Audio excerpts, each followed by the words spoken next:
At one stage of his life, he lost faith. He lost faith and said, I'm out of here. And he left. But I'm glad to know that he has come back home, because it is warm here in the ANC. It is cold outside, so he's come back home. But this is what Klerk said. He said, worrying about the future of South Africa.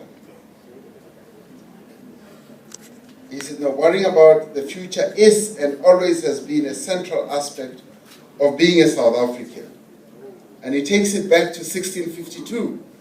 And he says, since 1652, visitors to our country have generally concluded that it is a lovely place, but it cannot possibly last for another 5 years.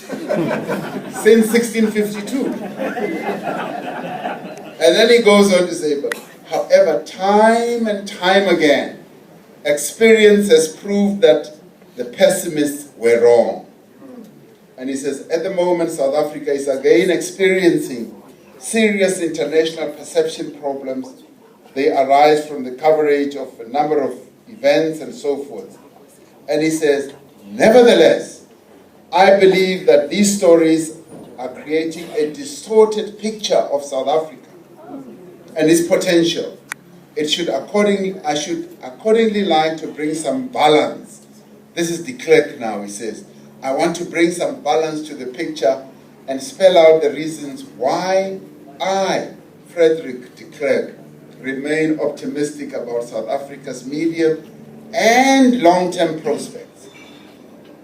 The fact is that there are often negative perceptions about this country. According to a survey that was conducted, only 29% of those polled thought that the World Cup in South Africa would be great, and he says it was more than great.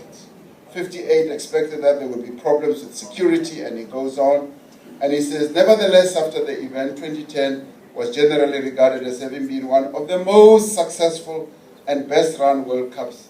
72 now believe that the World Cup would have a very positive effect on the legacy of South Africa, and so forth.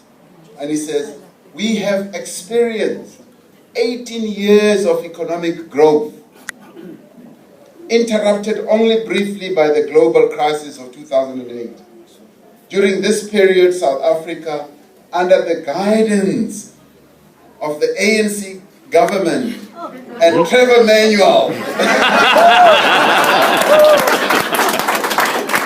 has implemented sound macroeconomic policies that help ensure steady growth. We have the 28th largest economy in the world. This is Klerk. Our public debt has now come down. Tourism contributes 9% of GDP. Automobile production, and so on and so on. And he goes on, and he says our banks are great. South Africa is in the top 20% in respect of legal rights and so forth. Now, this is one of our greatest critics. The ANC's greatest critics saying all these things. It means that there's something right that we are doing. President Zuma spoke about delivery last year, and he said, the ANC government has delivered.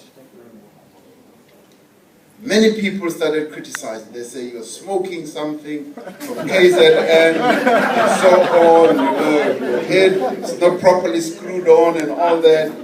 The Institute of Race Relations, the South African Institute of Race Relations, people who are very critical of the ANC, said, but President Zuma is right. The government has delivered. And they went through a whole range of things. And they said, this country is completely different from the country that we inherited after the democratic elections. This country has transformed. And they went on to say, people are protesting. Yes, because they want more, which they deserve. They want better quality, which is their right. And they're articulating themselves because this is the democracy that allows them to do so. And all this has been led by none other but the African National Congress. Even the likes of the Klerk notice it, South African Institute of Race Relations, and those who joined the ANC today notice it. We are part of a great movement that has committed itself to fully transforming this country and making it a great country. Like many other countries, we go through our own challenges. And this is one organization that is so great that it criticizes itself. Prior to Mangaung, you would have read a whole lot of things that were being said in the media about this organization, leaders and all that, the spec and so forth. It got to Mangaung and said, we have done a critical analysis of ourselves. We are prepared to bare our breasts and our souls and say, we have made mistakes.